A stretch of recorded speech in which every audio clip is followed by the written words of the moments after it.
Olá, bem-vindos às Conversas Alemar, uma série de videoconferências semanais em que trazemos ao diálogo um missionário ou uma missionária.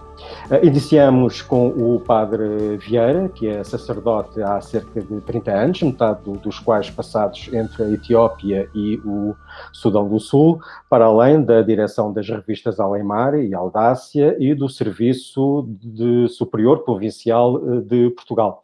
Viva, Padre Vieira, como está? Olá, tudo bem? Bem-vindo. Conte-nos um Obrigado. pouco da sua vocação missionária, como sentiu o chamamento de Deus. Um ligeiro Bem, historial. sim, o princípio da minha vocação missionária é um bocadinho dentro do imaginário infantil. Eu vivia numa aldeiazinha perto de Sinfãs, éramos 3 famílias, éramos 7 garotos e garotas, e nas nossas brincadeiras, portanto, a gente brincava às procissões, às missas e essas coisas, e eu fazia sempre de padre. Portanto, era um bocadinho o meu trabalho nisto. Portanto, aí começou, neste imaginário infantil, começou, digamos, a semente da minha vocação. Depois, os comunianos passaram por Sinfãs quando eu tinha 11, 12 anos, pela escola primária. Eu andava na 6ª classe, eles passaram pela 4ª. A minha professora me conhecia, e disse-lhes que, portanto, tinha um rapaz que era capaz de ser missionário. Eles falaram comigo, concretamente o padre Arnaldo Baritúcio veio falar comigo e marcámos o encontro com os meus pais, e depois, em agosto ou julho de 72, fiz o estágio de 3 semanas em Famalicão. Fui admitido e havia um buraco por lá na peneira, no filtro, fui admitido, e daí comecei toda uma caminhada depois mais séria para descobrir a vocação desde os meus 12 anos até aos 25, 26, quando fui ordenado. E começou por estar o início em missão em África. Foi para a Etiópia, não é? No Sudeste da África, em 1993, segundo julgo saber. Como é que se preparou e como é que correu essa experiência inicial? Portanto, a Etiópia apareceu na minha vida como, digamos, uma surpresa muito grande. Eu preparava-me, eu trabalhei desde a ordenação, aliás, o ano antes da ordenação, desde 86 a 92, trabalhava na redação da Audácia. E o meu sonho, e digamos aquilo que estava planeado entre os provinciais, é o ir trabalhar para o Sudão, para a parte norte, a parte árabe de Khartoum. E, entretanto, em Roma houve um capítulo geral, mudaram de direção-geral e o novo superior-geral decidiu mandar-me para a Etiópia. Eu lembro-me que, para aí não me lembro agora bem ao certo, mas foi durante 1992, o provincial estava em Madrid e ele telefonou-me de lá a dizer: o amigo foi destinado à Etiópia. A única coisa que me recordei foi pedir à secretária da redação para ver o que é que havia de novo sobre a Etiópia, que eu queria ver o que era aquilo, não é?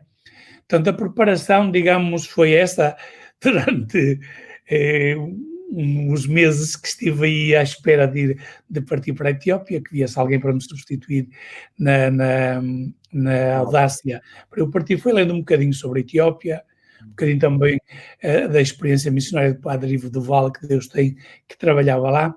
Também fez uma experiência remota interessante, que foi durante o meu diaconado em 96 até partir para a Etiópia. Depois eu trabalhei como tarefeiro na comunidade cristã de Prior Velho. Portanto, era uma comunidade muito interessante, feita de imigrantes africanos, imigrantes de portugueses das beiras e alguns ciganos, e portanto a gente vivia a nossa fé de uma maneira diferente de ser comunidade, uma comunidade não tão estruturada como as paróquias, mas a comunidade baseada na comunidade humana que lá vivia, as irmãzinhas de Jesus e as pessoas que constituíam os diversos organismos. E aquilo ajudou-me a viver o meu ministério, o meu sacerdócio, de uma maneira diferente, de uma maneira mais dialogal, uma maneira mais colegial, partilhando com as pessoas o governo da comunidade, o bem-estar pastoral e também, portanto, todas aquelas atividades que eram parte dessa comunidade. Depois disso, regressa a Portugal e volta a ingressar no jornalismo com perspectiva missionária. Sim, eu vivi, portanto, na Etiópia 8 anos, desde janeiro de 93 até setembro até 2000, setembro de 2000. Portanto, foi uma experiência muito interessante, porque foi uma experiência de primeira evangelização. Vivia numa aldeiazinha em Haruato, com mais 2 colegas. Na altura éramos só 2, portanto, mas normalmente éramos 3, e também uma comunidade de missionários combonianos, eram 4, e tentámos, portanto, criar com aquelas pessoas, em primeira evangelização, uma fraternidade à volta de Jesus, que era ele que lá nos tinha, portanto, a trabalhar com aquela gente. Foi uma experiência muito bonita.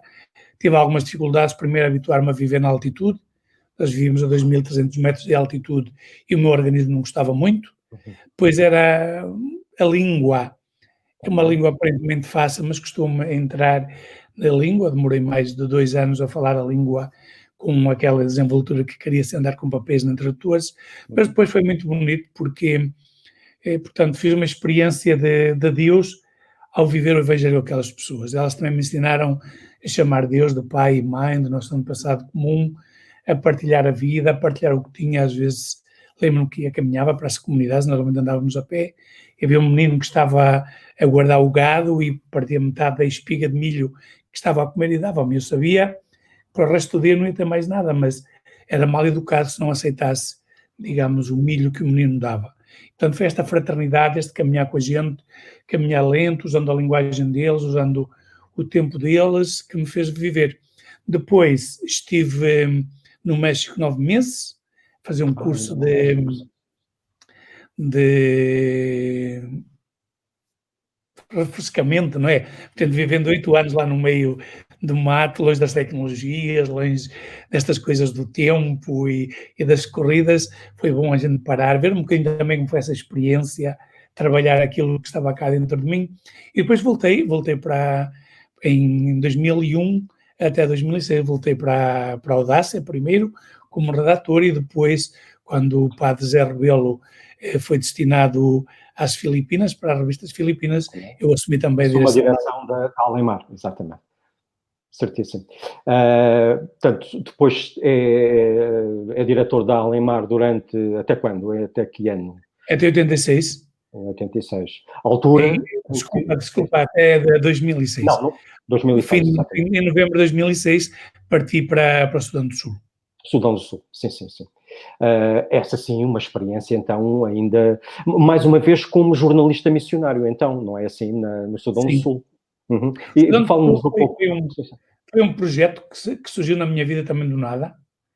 Eu preparava-me, digamos, a minha ideia era depois de fazer os 6 anos da praxe em Portugal, voltar para a Etiópia para dar continuidade portanto, ao trabalho que tinha deixado em 2000.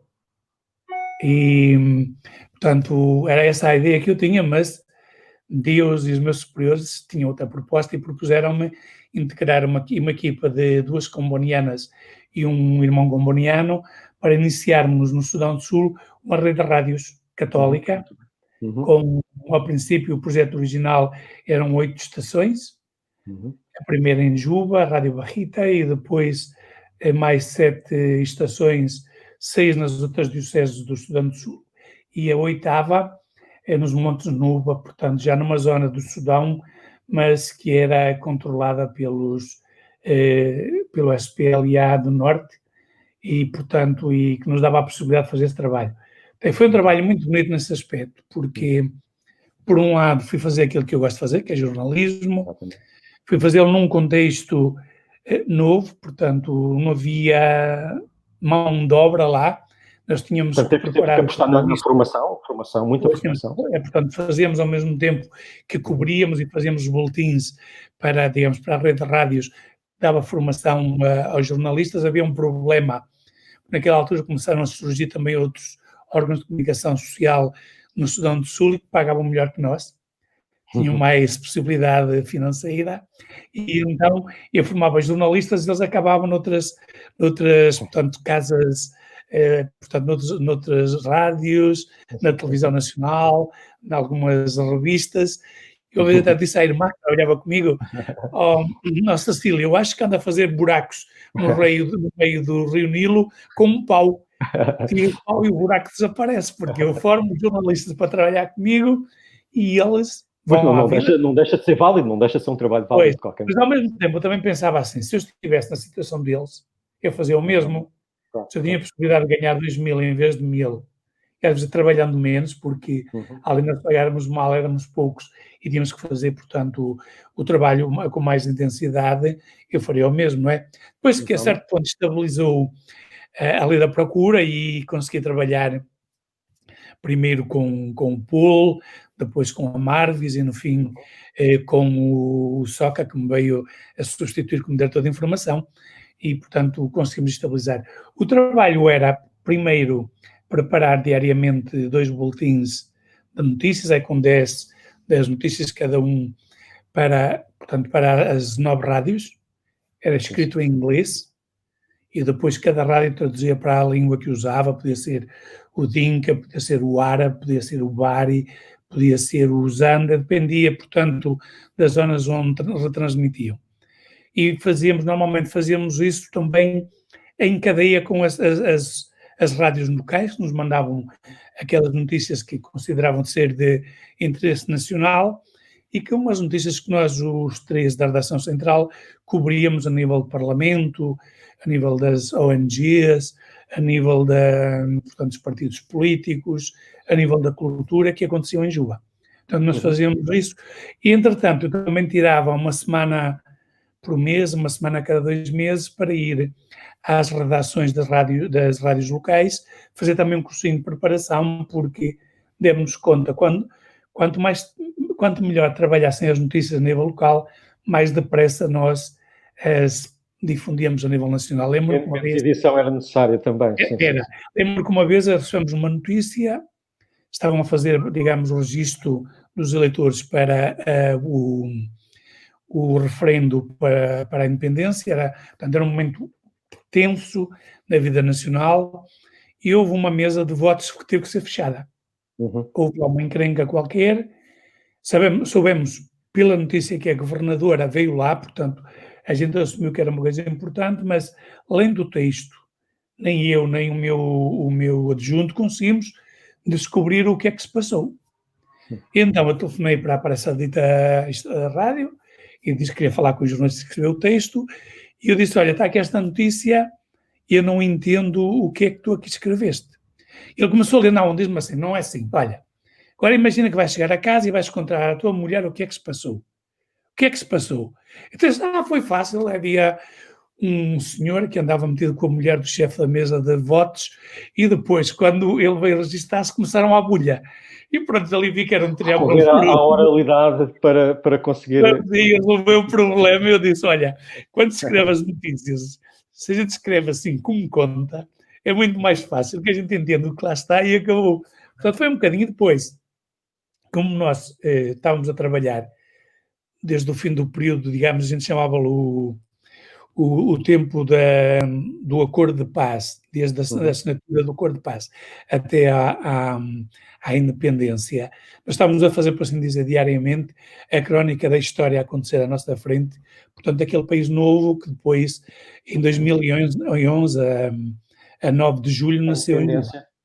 Que noticia, que está lá e noticia Estou uhum, lá, faço esse parte acontecimento histórico, exatamente. daquela, portanto, daquela mole humana, medonha, que está lá a transmitir, portanto, a sentir a notícia, gravo o áudio e depois venho a correr, Uhum. porque não havia transportes públicos, a cidade estava parada, vinha a correr para a estação para transformar o áudio em notícia, enquanto que os outros 2 jornalistas iam cobrindo e depois também vinham com o material deles para nós fazermos a Portanto, cobertura. para reportar um momento histórico, verdadeiramente Sim. histórico, a fazer história, Um mesmo em momento direto. muito bonito, um momento que causou muitos arrepios da alegria das pessoas quando quem declarou a independência foi o presidente do Parlamento, o James Wani Iga, que leu, portanto, o texto da Declaração de Independência, aquele ulular, aquele gritar, aquelas palmas, aquele foi mesmo um momento muito, muito, muito emocionante. Ok. Eu estava muito no meio das pessoas, portanto, para a gente cobrir um bocadinho a emoção Uhum.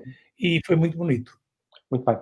Depois regressa uma vez mais a Portugal e dessa vez para o Serviço de Superior Provincial de Portugal, é assim, não é? Foi isso. É verdade. É essa a sequência, exatamente. O que eu tinha planeado mais uma vez... Surpreendente. Sim, me surpreendeu porque eu tinha planeado mais uma vez, era, portanto, nós tínhamos contratado com os bispos do Sudão, em 2011, depois da independência, passar a rede de rádios para a administração local. Muito bem. Portanto, a maior parte dos diretores já eram locais, mas, digamos, a parte nacional, que era portanto, a redação, o chefe da redação e a diretora da rede, éramos dois estrangeiros. E a ideia era, portanto, em 2011 passar. Os bispos pressionaram para fazermos em 2015. Então a gente solomonicamente disse, vamos pôr ao meio.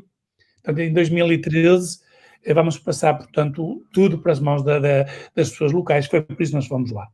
Não fomos lá para criar uma estrutura comboniana, foi para pormos no ar uma estrutura que funcionasse, que fosse autónoma. Entretanto,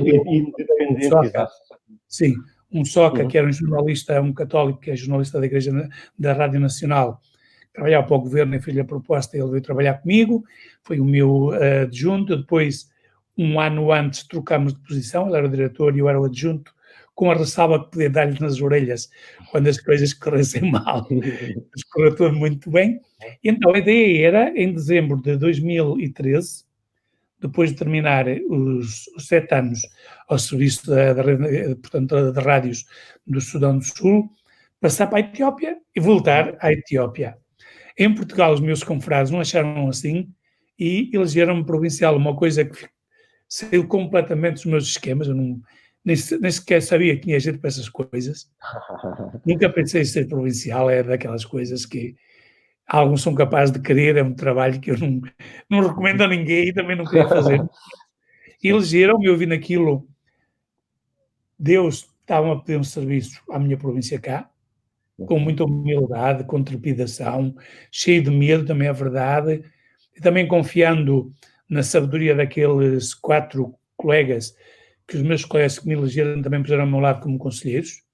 Portanto, e foi essa experiência que eu fiz durante 6 anos, fazer, portanto, um bocadinho animar a província, ajudar os confrades a manter a fidelidade ao carisma comboniano em Portugal, a redescobrir a alegria de ser missionários combonianos aqui em Portugal. A gente fala muito da missão como na África, ou na América Latina, ou na Ásia, mas a missão também é aqui. A missão sou eu sou uma missão, e onde eu estou é missão. E, portanto, no fundo foi isso que eu fiz durante 6 anos. Também me calhou outra coisa que não me tinha pensado pela cabeça, nem no momento mais de imaginação, mais maluco. Foi, durante 5 anos, fui o presidente portanto, da Conferência de Institutos Religiosos de Portugal. Também foi outra surpresa que Deus me fez, até porque nós, os combonianos, somos religiosos, mas não religiosos, daqueles religiosos de profissão. Somos missionários e, digamos, os votos evangélicos de pobreza, castidade e obediência estão ao serviço da missão, uma maneira de evangelizarmos mais do que um estado de vida que é em muitas das nossas irmãs. Pronto, e foi essa experiência que eu fiz durante 6 anos, e agora, finalmente, depois de 20 anos... isso, a África continua a chamar. Depois de 20 anos, fui destinado à Etiópia. Portanto, eu já pertenço oficialmente à Etiópia desde o dia 1 de julho. Estou ainda à espera de partir, porque tenho uns problemazinhos de saúde para resolver. A minha anca esquerda está a precisar de uma prótese, e o nosso amigo, o bichinho Covid, vai estragar, digamos, os agendamentos de operações dos hospitais. Já estou desde fevereiro à espera que me marquem a cirurgia. Vamos ver se, pelo menos em dezembro, vou conseguir, para depois, lá para fevereiro ou março, poder voltar a Haruato, essa aldeiazinha perdida na floresta do sul da Etiópia, que continua também presente no meu coração, como o Sudão do Sul também, mas gostava de voltar a uma vida mais simples, uma vida pastoral, viver o Evangelho de Jesus com as pessoas, sem grandes pretensões, sem grandes planos, viver a vida tranquila e partilhar o Evangelho e vivermos juntos esta experiência de sermos queridos e amados por Deus, que é o que Jesus nos ensinou. Olha, Padre Vieira, agradeço a sua participação. Envio-lhe um grande abraço. Desejo-lhe que 2021 seja um bom ano para si, em que todos esses seus projetos se realizem. Muito obrigado pela sua... Obrigado, Carlos. Eu também agradeço ter-me convidado para esta conversa. Uma estreia, sim. Estas conversas comigo, e também peço bênçãos para ti, para a tua família, para o pessoal que trabalha na Alemar, para que, pronto, escorra tudo bem, vocês vivam sempre felizes. Obrigadinho. Muito obrigado, então. Foram as conversas à Alemar. Nós regressamos na próxima semana. Até lá, com um novo convidado.